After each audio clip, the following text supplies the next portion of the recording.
P T I کا 24 نومبر کا احتجاج روکنے کے لیے اسلام آباد ہائی کورٹ میں درخواست دائر کر دی گئی۔ مزید جانیں گے ڈان نیوز کے نمائندے طاہر نصیر سے۔ طاہر، درخواست میں موقف کیا اختیار گیا؟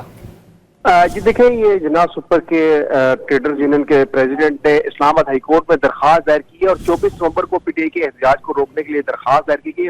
درخواست میں یہ موقف اپنایا گیا کہ احتجاجی خطرات کے پیش نظر نقل و حرکت، تجارت و املاک کے تحفظ کو فراہم کیا جائے۔